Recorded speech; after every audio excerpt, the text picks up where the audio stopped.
Wewe mnonga amazina Senyumugiriyo turi akashozi Nyamitanga umwanya wo guntereba ibikwati n'ibyo gwegese umukira kanyenda twegite amwami Saul n'umugambizi w'ekitongole cya National Council for Education ekitongole kiri kurebuza na muno ibikwati n'ibyo gwegese umatende cyarengura higo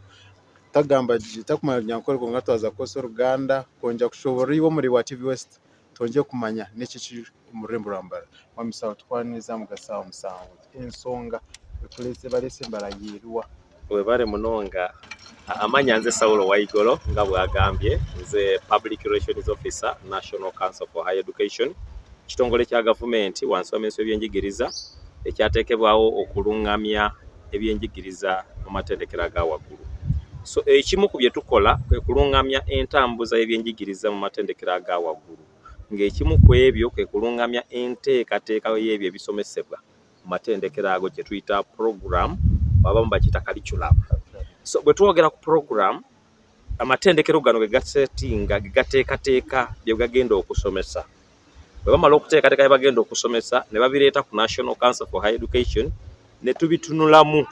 nga tukolagana ne professional bodies ebitongole by'abakugu singa ebanga program yaabwe egenda kusomesa bya kikugu gamba nga engineering oyo yabasawo tukolagana n'ekitongole ky'abasawo be ky'aba engineer bwe ibanga program yaabwe tiyetaga ba professional bodies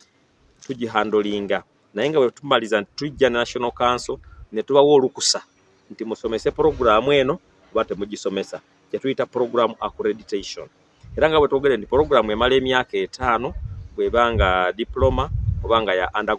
undergraduate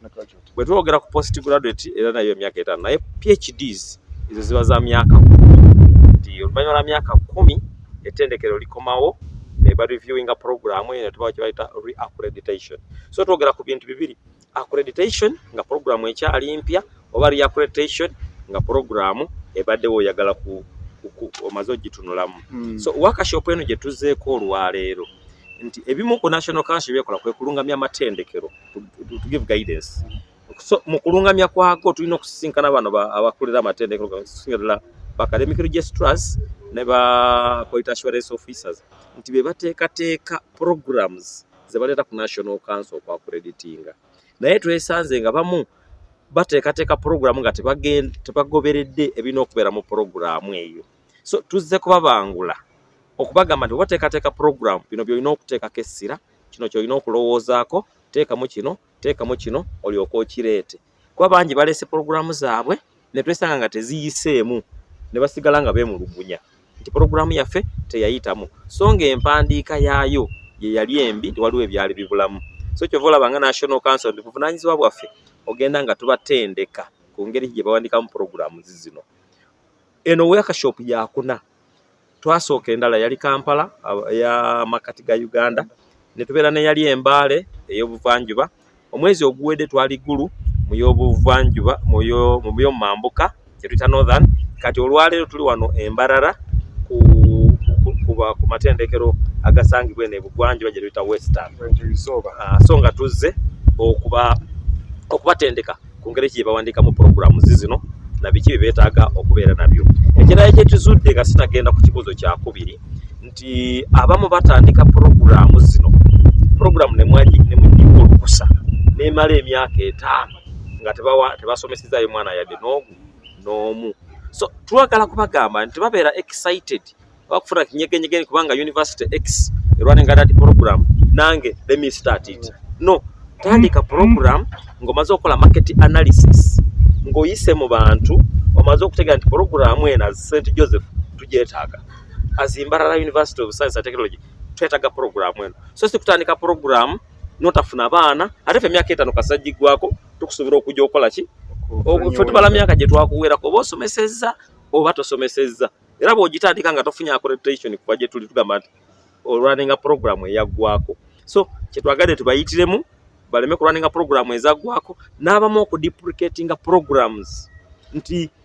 weesanga programu ng'emu ne badde kyetuyita course content ne bagiyita linnya lya program ne weesanga nga basomesa mu programu eno kumpi ebitundu 7 ku 10 bifaanagana n'ebisomesebwa mu eri. Tubagamba no zino programu y'emu gigatte wamu ondiwe gifuule course content not a program eyetengeredde. So byemu ku bintu bye bayitiramu wano erizoba twine abebembezi b'amatendekero arengura higuru omuyizi ye kino kye tukola leero kimuyamba kitya? Omuyizi kimuyamba nti bwe tunaamala bano nga bamaze okuteekateeka programu zino obulungi nti bagenda kuteekateeka programu eneeganyula omuyizi nti abayizi abamu balaba nga yunivasite eranze najja buzi kusoma bw'amaliriza okusoma ekipapula kyatwala agenda kuvuganya n'abasomera mu matendekero amalala kabe kasinge ne mu East African region n'ensi yonna. So twagala omuyizi ono bamuteeketeeke bulungi ng'asobola okuvuganya n'abalala kye tuyita world market nti singa district oba abantu bonna balanga nti Mbarara city eranze neyasomera mu University X agenda kuvuganya neyasomera mu University Y emitwe gye gigenda okubaawula. So twagala bateeketeeke abayizi bano nga babawa ekyo kyennyini kye balina okufuna. Tukabe ntukunda tuyongera bwenshongeze kwati n'obwo bwegese ebikukyali ebi noza kuba n'obutungo mahoro gitaga cyenchira awa TV West ni Senyumu Gideon aho muri Mbarara.